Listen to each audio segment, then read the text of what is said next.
वेंकैया नायडू ने उपराष्ट्रपति चुनाव के लिए भरा नामांकन। पीएम मोदी और बीजेपी अध्यक्ष अमित शाह समेत एनडीए की कई पार्टियों के नेता रहे मौजूद।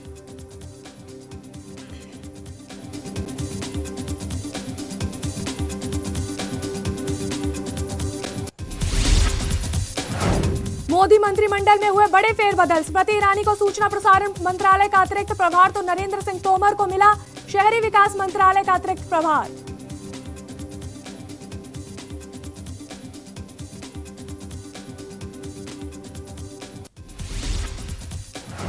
मानसून सत्र के दूसरे दिन हंगामा। सहारनपुर हिंसा पर भड़की मायावती, बोली बोलने नहीं दोगे तो इस्तीफा दे दूंगी।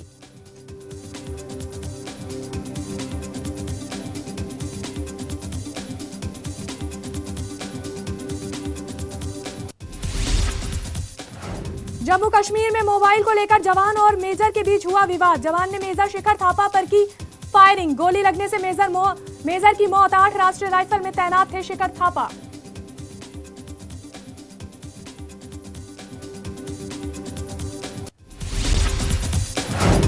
और अनंतनाग में सेना का ऑपरेशन ऑल आउट। अमरनाथ यात्रियों पर हमले में शामिल 3 आतंकी ढेर। जारी है सर्च ऑपरेशन।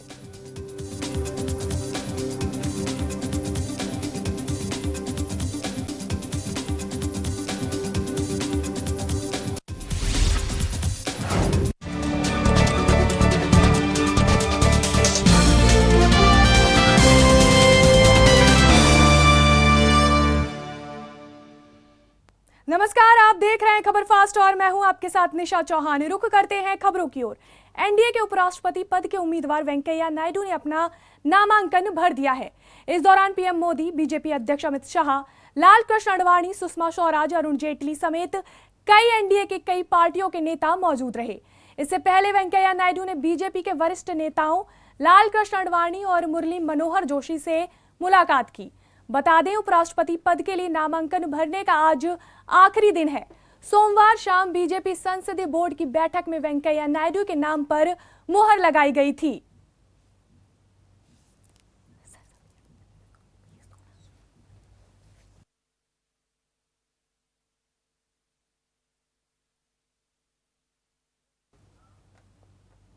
चलिए आपको ग्राफिक के जरिए वेंकैया नायडू के अब तक के राजनीतिक सफरनामे के बारे में बताते हैं। देखिए, एनडीए उपराष्ट्रपति उम्मीदवार वेंकैया नायडू का राजनीतिक सफरनामा। केंद्रीय शहरी विकास मंत्री है वेंकैया नायडू। आंध्र प्रदेश से है वेंकैया नायडू। वेंकैया नायडू के पास राज्यसभा का अनुभव है। 4 बार राज्यसभा सांसद रह चुके हैं नायडू। 1998 में पहली बार राज्यसभा सांसद चुने गए। 2004, 2010 और 2016 में भी राज्यसभा सांसद बने। नायडू 1975 के दौरान इमरजेंसी में जेल भी गए थे। जनता पार्टी के समय 1977 से 1980 के बीच यूथ विंग के प्रेसिडेंट रहे। 1978 में वे विधायक भी चुने गए थे। नायडू पार्टी के कई अहम पद पर भी रह चुके हैं। 1980 से 1983 के बीच नेशनल बीजेपी यूथ विंग के उपाध्यक्ष रहे। 1980-1985 में आंध्र प्रदेश विधानसभा में बीजेपी के नेता प्रतिपक्ष रहे। 1988 से 1993 के बीच आंध्र प्रदेश बीजेपी के अध्यक्ष बने। 1993 से 2000 तक नायडू बीजेपी के राष्ट्रीय महासचिव बने। 2002 में पहली बार बीजेपी के राष्ट्रीय अध्यक्ष बने। 2004 में दोबारा अध्यक्ष बने। 2005 के बाद वे बीजेपी के सीनियर उपाध्यक्ष बनाए गए। 2006 के बाद वेंकैया को बीजेपी पार्लियामेंट्री बोर्ड का सदस्य बनाया गया। सीबीआई के छापे और भ्रष्टाचार के आरोपों से घिरे बिहार के लालू प्रसाद यादव और तेजस्वी यादव की मुश्किलें बढ़ती जा रही हैं। बताया जा रहा है कि तेजस्वी यादव के भविष्य का फैसला बिहार के मुख्यमंत्री नीतीश कुमार करेंगे। सीबीआई के छापे के बाद नीतीश कुमार ने कांग्रेस अध्यक्ष सोनिया गांधी के कहने पर तेजस्वी के मामले में अपनी चुप्पी साधी है। लेकिन इसी के साथ लालू प्रसाद भी इस बात पर अड़े हैं कि उनका बेटा उप मुख्यमंत्री पद से इस्तीफा नहीं देगा। जिसके चलते राजद और जदयू में तनातनी जारी है।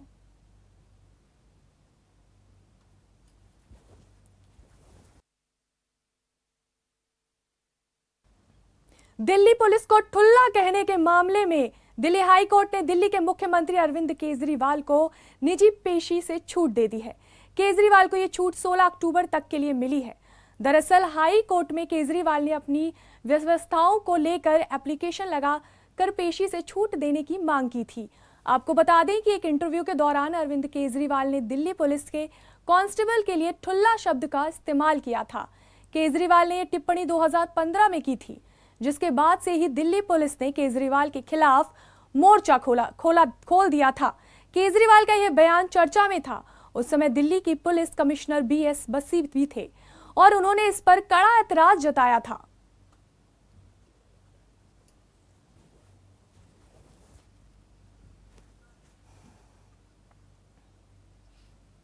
मुख्यमंत्री मनोहर लाल की अध्यक्षता में चंडीगढ़ में हरियाणा स्वर्ण जयंती समारोह प्राधिकरण की गवर्निंग बॉडी की दूसरी बैठक हुई। इस बैठक में मुख्यमंत्री ने कहा कि वर्तमान राज्य सरकार के 3 साल आगामी 26 अक्टूबर 2017 को पूरे होने जा रहे हैं और सौभाग्यवश राज्य का स्वर्ण जयंती वर्ष भी 31 अक्टूबर को है। 2017 को ही पूर्ण होने जा रहा है। राज्य सरकार ने स्वर्ण जयंती वर्ष के पूर्ण होने के उपलक्ष्य में अक्टूबर के अंतिम माह के दौरान एक बड़ी रैली आयोजित करने की योजना बनाई, जिसमें राज्य सरकार के 3 वर्ष की मुख्य उपलब्धियों पर प्रकाश डाला जाएगा।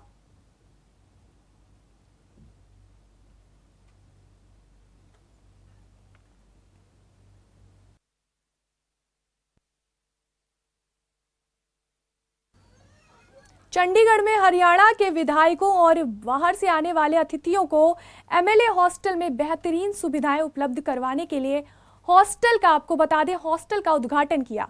विधानसभा अध्यक्ष कंवरपाल ने सेक्टर 3 में नवनिर्मित 16 MLA फ्लैट्स का उद्घाटन किया। इस अवसर पर विधानसभा उपाध्यक्ष संतोष यादव, संसदीय कार्य मंत्री रामविलास शर्मा और लोक निर्माण मंत्री राव नरवीर सिंह भी मौजूद रहे। नए MLA फ्लैट्स बनने के बाद फ्लैट्स की संख्या बढ़कर 66 हो गई है।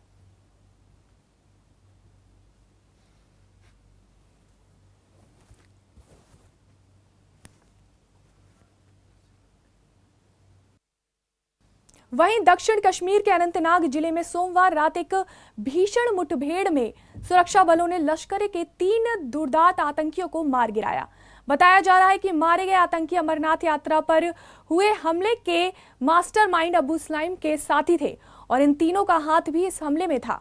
10 जुलाई को अनंतनाग में हुए आतंकी हमले में 7 अमरनाथ श्रद्धालुओं की मौत हो गई थी और 17 घायल हो गए थे।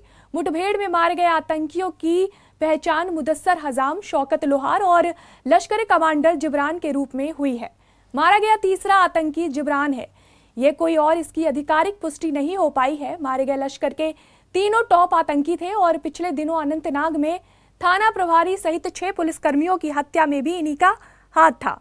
सुरक्षा बलों को अब अमरनाथ हमले के मास्टरमाइंड अबू इस्माइल की तलाश है।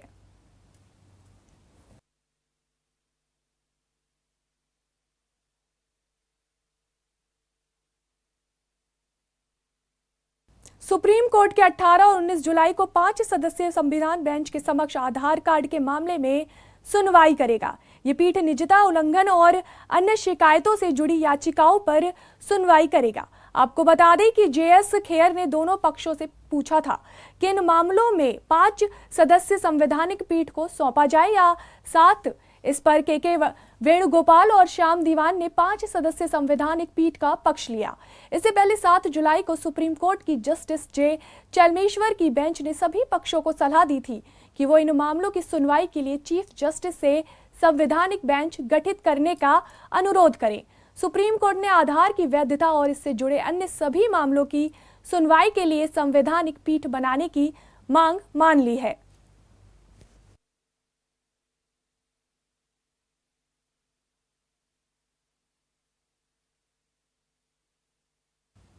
हरियाणा के जिला चरखी दादरी पुलिस लाइन में SPO की भर्ती के लिए नामांकन दर्ज किए गए। OSI देवेंद्र कुमार ने बताया कि 198 लोगों ने SPO की भर्ती नामांकन दर्ज कराए, जिनमें 31 महिलाएं और 152 पुरुष शामिल हैं। आपको बता दें, नामांकन दर्ज करने वाले उम्मीदवारों का साक्षात्कार 20 जुलाई को होगा, जिसके बाद ही मेडिकल और अन्य प्रक्रिया पूरी की जाएगी।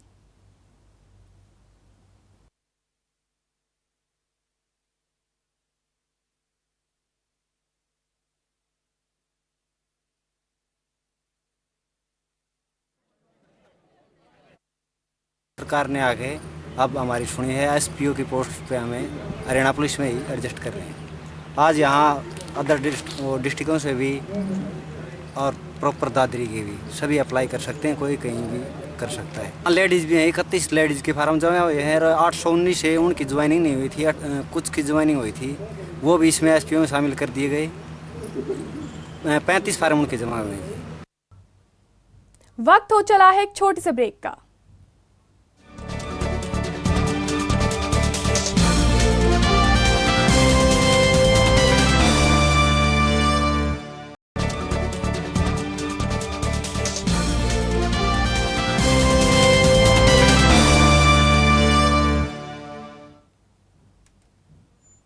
ब्रेक के बाद स्वागत है आपका। बढ़ते हैं अगली खबर की ओर। यूपी के बुलंदशहर में NH-91 पर पुलिस और बदमाशों के बीच मुठभेड़ हुई, जिसमें पुलिस और बदमाशों के बीच कई राउंड फायरिंग हुई। आपको बता दें, फायरिंग में कोतवाली के देहात इंस्पेक्टर SP वघेल के हाथ में गोली लगी, जबकि कोतवाली नगर इंस्पेक्टर बाल बाल बचे। इस दौरान एक बदमाश भागने में कामयाब रहा, जबकि दूसरा बदमाश पुलिस की गोली से घायल हो गया, जिसे अस्पताल में भर्ती कराया गया है। पुलिस ने पकड़े गए बदमाश की निशानदेही पर एक देसी पिस्टल, देशी तमंचा और कारतूस बरामद किया है।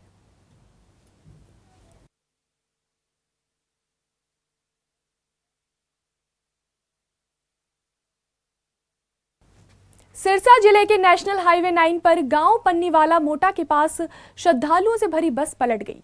बस पलटने से बस सवार एक श्रद्धालु की मौके पर ही मौत हो गई और 35 यात्री घायल हो गए।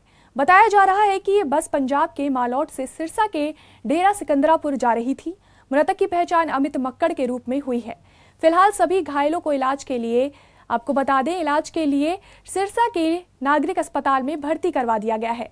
वहीं पुलिस जांच अधिकारी राजकुमार ने बताया कि सूचना मिली थी कि एक सवारियों से भरी बस पलट गई है। सूचना के आधार पर पुलिस मौके पर पहुंची और जांच में जुट गई है।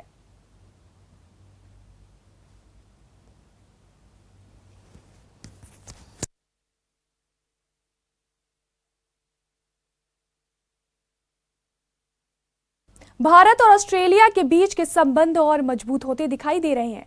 ऑस्ट्रेलियाई विदेश मंत्री जूली बिशप भारत के दौरे पर आ रही हैं। आपको बता दें, यह दौरा दोनों देशों के बीच रिश्ते को द्विपक्षीय, आर्थिक और सुरक्षा के लहजे से देखा जा रहा है।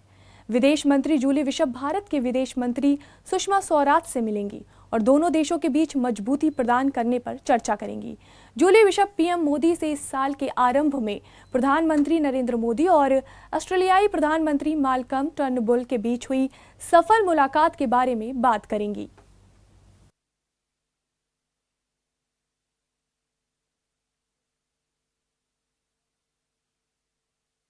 पूर्व भारतीय क्रिकेटर जोगेंद्र शर्मा के पिता ओम प्रकाश शर्मा पर 2 बदमाशों ने रोहतक में चाकू से हमला कर लूटपाट की। शनिवार रात कोल्ड ड्रिंक सिगरेट खरीदने आए 2 युवकों ने किराने की दुकान में जोगेंद्र शर्मा के पिता को बंदी बनाकर लूटपाट की और 7,000 रुपए ले गए। पुलिस ने अज्ञात बदमाशों के खिलाफ IPC की धारा 332 और 399B के तहत केस दर्ज कर लिया है। आपको बता दें, जोगेंद्र शर्मा ने वर्ष 2007 में T20 वर्ल्ड कप के फाइनल में भारत की जीत में अहम योगदान दिया था।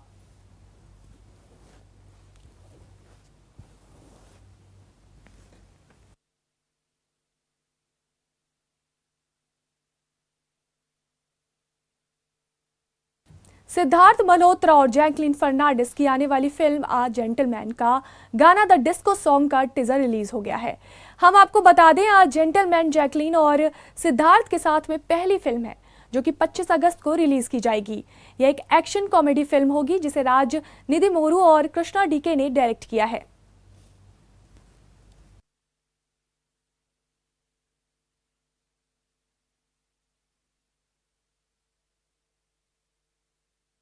बॉलीवुड एक्टर अनिल कपूर इन दिनों अपनी आने वाली फिल्म मुबारका को लेकर चर्चा में है। बता दें कि इस फिल्म में अनिल कपूर अपने भतीजे अर्जुन कपूर के साथ दिखाई देंगे। अब देखना यह है कि अनिल कपूर और अर्जुन कपूर की जोड़ी दर्शकों की उम्मीदों पर कितनी खरी उतरती है।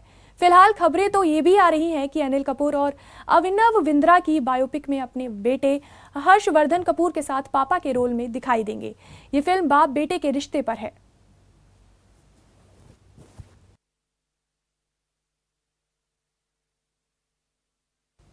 खबरों का सिलसिला जारी रहेगा, लेकिन अभी वक्त हो चला है आपसे विदा लेने का। देखते रहिए खबर फास्ट। नमस्कार।